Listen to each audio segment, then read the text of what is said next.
So it looks like I'm connected. All right, let me discuss my hiatal hernia, what's going on with it. I think that having cut out sugars, not just sugars, I mean, people need to cut out the sugar extracts to just stop the obesity problems from coming on. But that's not enough. Also, you need to cut back on the fruits and the sugars too. Man, I took them. I guess I may have taken them way too far because, well, over a year ago, the first time that I noticed that I really had the acid reflux issues was when I had an ice cream type of thing. It was a smoothie type of thing where I put milk and then frozen bananas and strawberries together. Let me test this. Testing. Testing. So it was the ice cream, a frozen milk. Man, I really enjoyed eating it. Frozen milk with strawberries and ice cream. And I just started giving into it. I buy a 3 pound bag from Walmart of 3 pounds of strawberries and bananas, frozen strawberries and bananas. Oh, I see Zap is here. Who else is coming? And added milk, and it was delicious. I really enjoyed eating it. But it started over a year ago, and eating it caused this, like, I stopped being able to burp. I was like, what is this issue? I kind of blamed the walking sticks, but also it was the diet too. And so I started turning away from walking sticks, and I'm not really going to get into walking sticks as much as I used to now. In fact, I only have one walking stick. I'm down to one 5-foot walking stick, but that's my exercise stick where I'll do various exercises with it that are they seem rewarding. I really enjoy them. I'd like to show them off, but the diet too had a lot to do with my problems. It was just causing it. And I just discovered why the diet was the main issue a couple of weeks ago when I looked into Chinese medicine and asked, what's the deal? Hiatal hernia, Chinese medicine. Acid reflux, Chinese medicine. And I just read articles, the top articles, and the thing that stuck out to me was they said eating high sugar diets will cause like phlegm. You'll build up mucus in your stomach, and then it wants to upchuck that. That's exactly what happened when I had that strawberry banana milk all frozen combination. It happened immediately after. I wasn't able to burp. It was very uncomfortable. But I kept eating it, and that was maybe last year in September or so, about a year ago. And I was confused by it for a few months, just tried different things. I still kept the diet though. I was still eating all the dried fruits and frozen fruits that I felt like. I thought I needed like a good daily or every other day dose of frozen fruits. They're easy to access at Walmart. Just pick them out of the frozen fruit section. Sometimes I'd get mad at a Walmart for not selling frozen strawberries and bananas. It's like, man, this Walmart sucks. But that was a big cause of my problem. And it's the total exact extreme opposite of what the high protein diet was doing to me. Because I took the protein diet too far in my 20s, to the point where I was getting constipation issues. And now I take eating too much fruit and no sugar extracts. This is all still natural, as natural as it can be for farmed foods. But all the fruits, I tried to say, one thing that was really causing me issues too was the honey as well. The honey was really giving me some acid reflux. I was drinking honey like it was milk. And I don't believe milk is causing the problem. I have not cut out milk. And I'm getting better. So it's the high sugar. So if I was giving in to cakes and cookies and all of that, then that would be a big problem too. I got a chat here? Where did that come from? Let's see, we've got live chats. Oh, I see. Oh, that's right. Well, okay, I want to move this thing then. Oh, that's a little bit better. Okay. Yeah, well, alright. Balance is... No, I don't want it up there. Wow. Oh, and I just pop up that screen. Come on. No, now we gotta add. Replace your zip files with native content. Activate now. Man, I gotta get rid of these ads. Alright. So, yeah, I just, I don't fully understand balance. I mean, I thought balance can come from high protein diet, and it specifically warns not to overdo the high protein diets. But I wasn't getting the results I desired. So I kept at the high protein diet. I felt like it was kind of working. I mean, I went from being in the military and eating whatever I wanted to, thinking I could just exercise it off, and then almost failing the fat test. I was drinking grape juice.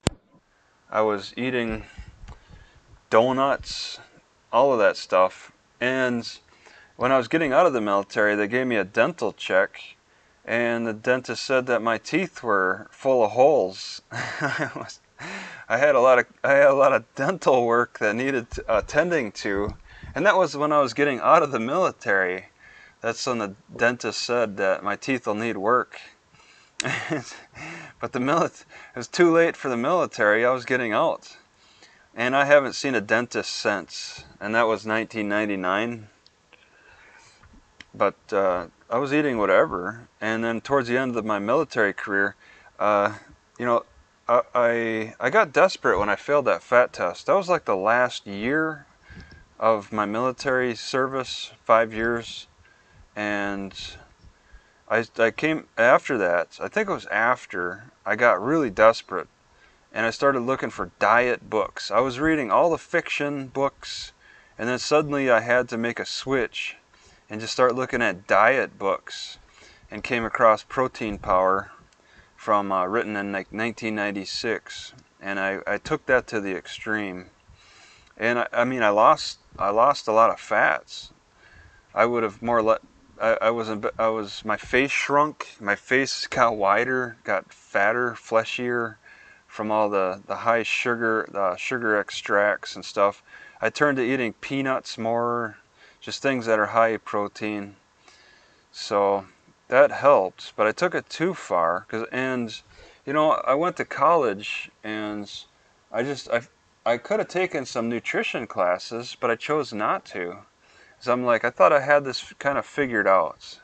I'm like, I'm still experimenting with myself. I'm young, so I'll continue on with the high protein diet and stick with that. I was too stubborn to take diet classes. So the health classes that I did take, one was like for alcohol abuse, something like that. People who have addiction problems, but not diets. I didn't like what the dietitians said. A lot of dietitians, I didn't respect a lot of what they said. This one nurse told me that all I needed to do is suck on a candy that would, sugar extracts, but because it's a hard candy, it takes a long time to break down because it's a hard candy.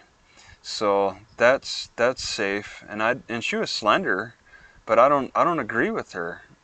I'm not going to re-examine my portion sizes. My God.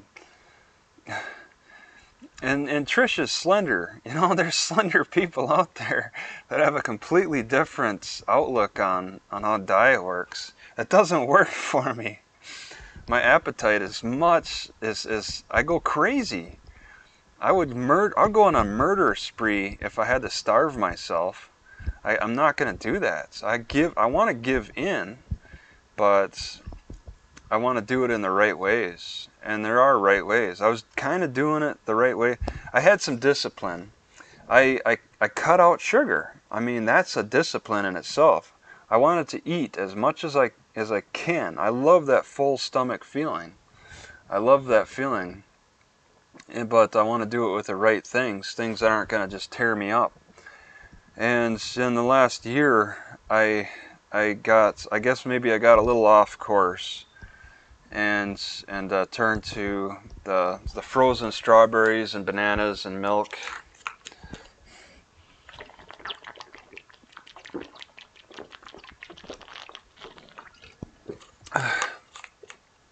That started an upchuck problem. I didn't. It took me a long time to figure out. And so let's say it happened in September, October, November, December, I was confused. And then January, I was confused still.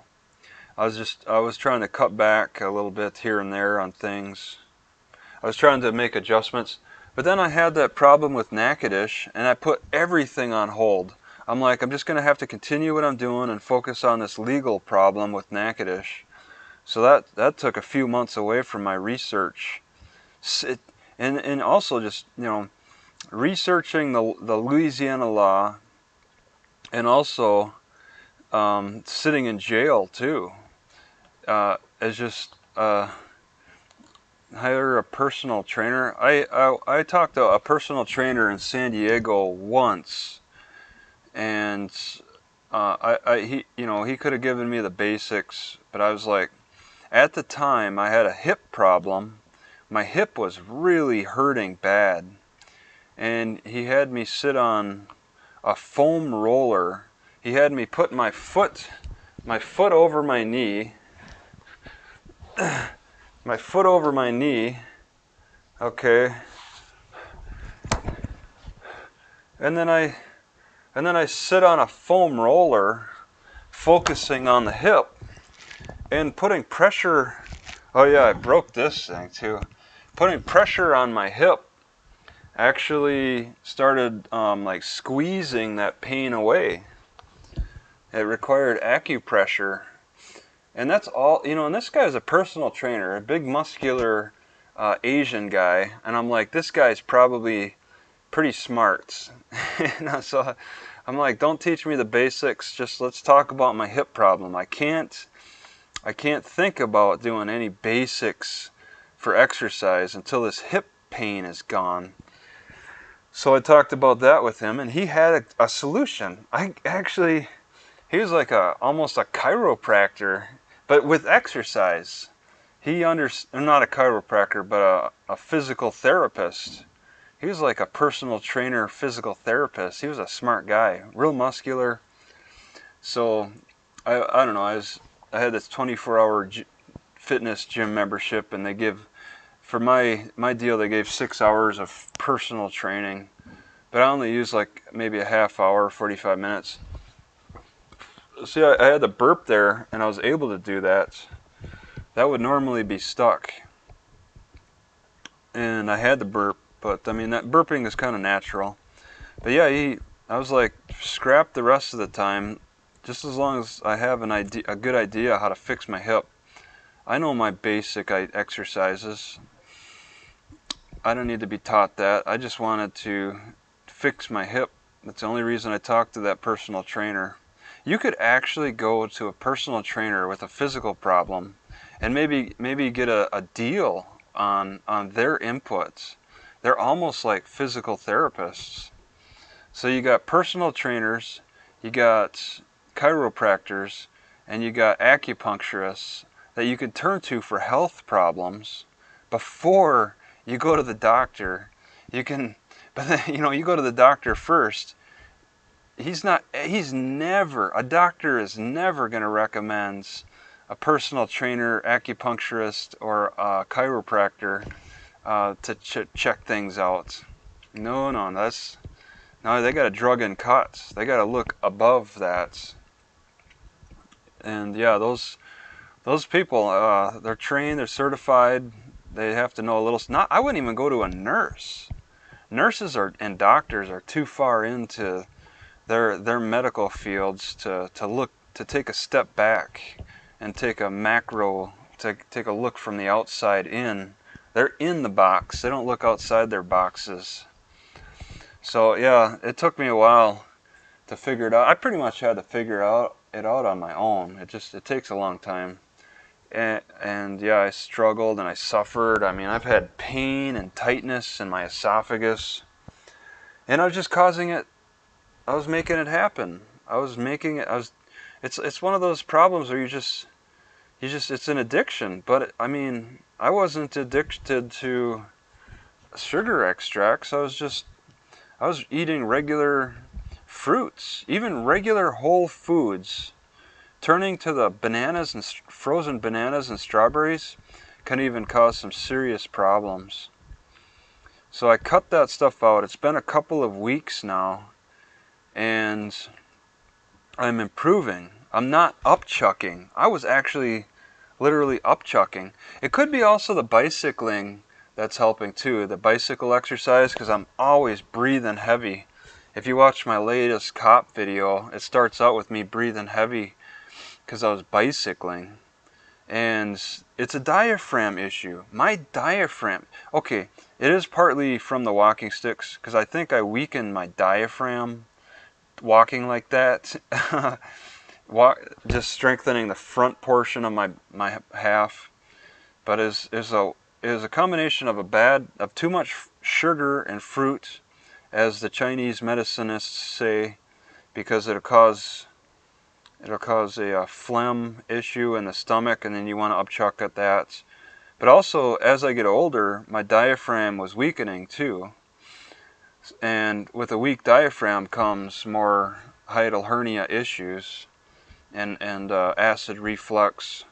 So there was a muscle weakening, there was a poor diet choice, and I struggled for a long time.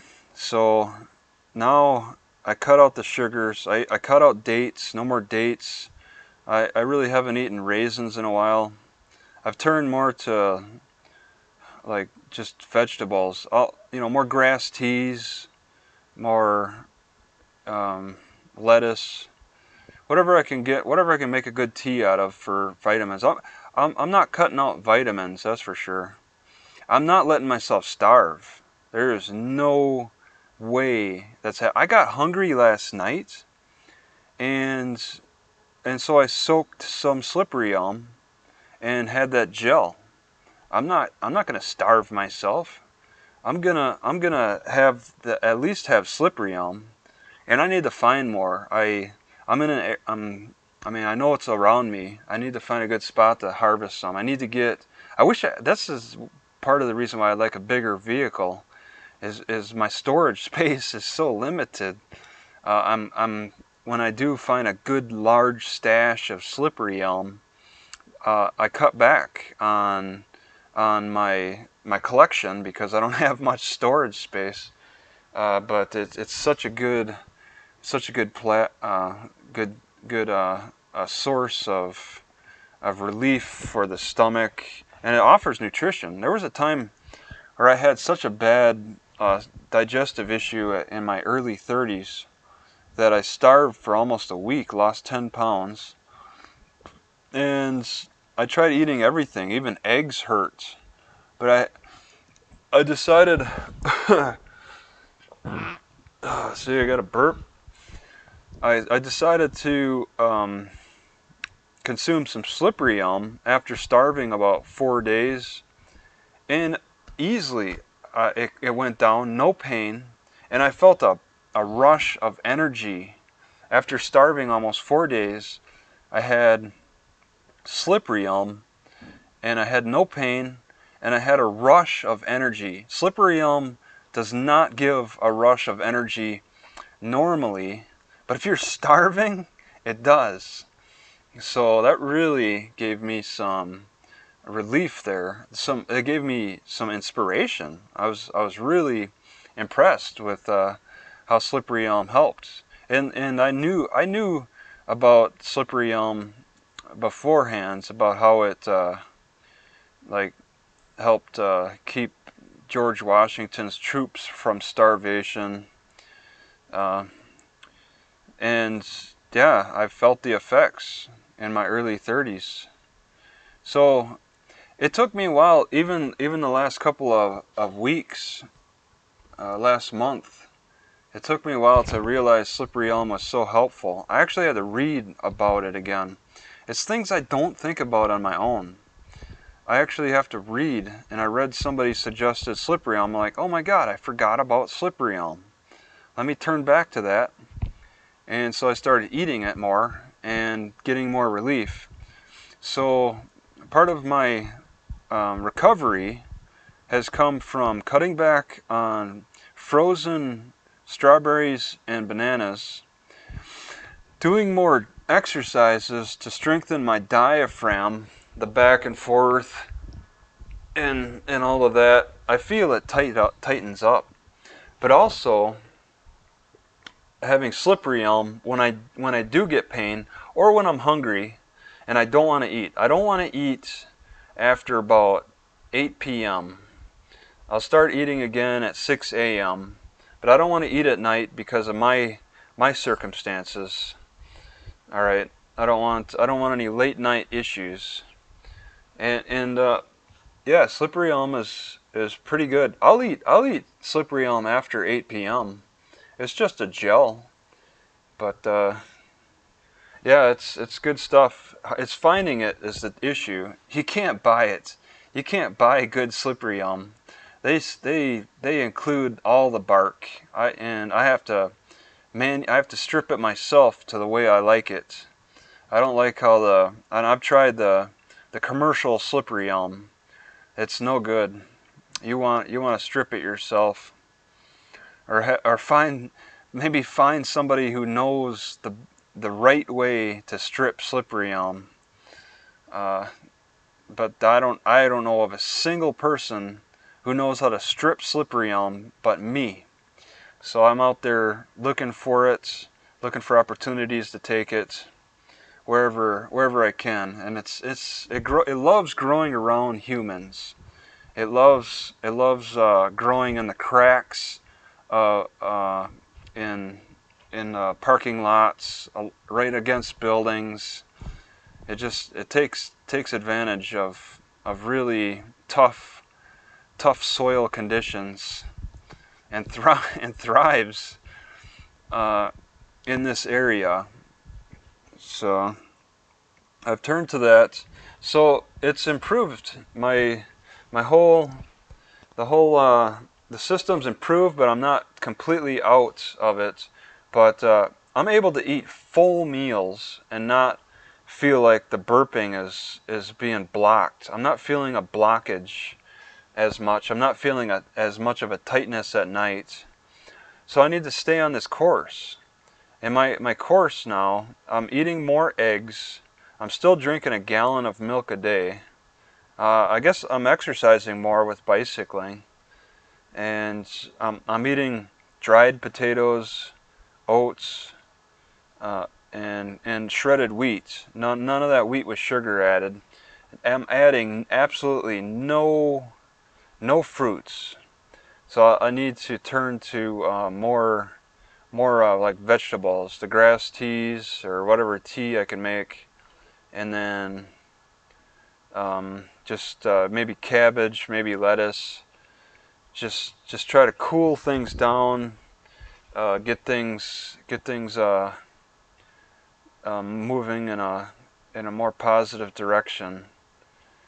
But yeah, I can I've been eating about 6 eggs a day, but I can increase that. I'll cut out the yolk. The yolk doesn't taste that great anyway all the time. I cut my yolks in half, so half of them get thrown away. And man, do they stink when they rot after even a few hours. They'll start really stinking bad, and that's what'll happen in your gut too. But I want to focus on eating a lot of more egg whites. I gotta boil some egg whites right now. So yeah, there's a specific diet. It was tough to cut out even the fruits. I mean, people have a tough time cutting out their cakes and cookies. People don't want to give up their cakes and cookies. I gave that up years and years ago when I learned about the protein diet back in 1999. And then yeah, and then now that I'm older, I'm discovering that even even giving in to all the dried fruits and frozen fruits is a mistake as well. Not just cutting out the sugar extracts. I got to cut out the dried fruits and the frozen fruits, and that takes discipline too. That's one of the hardest things about recovery, and doctors know that. That's they don't want to give people that bad news that hey, you gotta change your diets. You gotta cut out a lot of things that you love to eat before. Instead, they'll just offer drugs and I need a big giant bacon cheeseburger. I haven't had one of those in a long time. That's the thing. My taste for meat is satisfied with grass tea. I don't know what it's. I think it's a tangy issue. There's something about the tang in grass tea that satisfies my need. I mean, I can't eat grass fresh. I have to boil it, but it satisfies. And then eggs and milk help satisfy my need for protein as well. And then I'm doing a bunch of exercises, and I want to show them off better in other videos, where I tighten up my back, and then I use my stick, and I try to pull my hands together and work the biceps. See, it's got this massive bicep I'm working on, and that's from a stick, and I'm pulling it in. It's an isometric exercise, and it's new to me. I never really gave it much thought, but there's different ways to hold the stick and doing isometric exercises with it that I enjoy. I'm actually enjoying it, and the twists and the side bends. I really enjoy the various things I can do with a stick. Just a basic stick made out of maple wood that I got in North Minnesota. The last of the walking sticks. I am done. I had all kinds of walking sticks in my car, playing around with different ideas and sizes. I mean, I'm kind of glad I went through that. I mean, I did develop some problems going too far with it, like elbow pain, which is still kind of there. I had pain in both elbows, but it settled in my right arm, right on the top here. That's that tennis elbow, but it was walking stick elbow. Just working the triceps too much. And how about switch feet too? Maybe switch ears. Yeah, I know about balance. Do too many sit-ups, your back starts hurting, so you got to do more back exercises. I have turned back to the picnic table fitness, but I'm spending more time laying on the picnic table and pushing my wrists against the table, like down here, and then up here, and then holding it for 30 seconds. I'm trying to levitate. I'm trying to lift my body off the ground, driving my wrists into the picnic table or the ground. And I mean, I'll never levitate, but I'm working those muscles, and I'm having fewer upper back problems. And tightening my upper back is actually is helping my lower gut. I haven't had a bowel inflammation in a long time, and it seems like it's because I'm tightening my upper back. And I had some serious bowel inflammations. They were horrible. It was like I think I was getting a sepsis. My lips would get numb. I would be ill. I couldn't move. It would be too painful to move. I'd be too sick. It was this sitting and crushing of my bowels was causing some really problems, and then the imbalance in my upper back. But after this, and I'll quit soon here.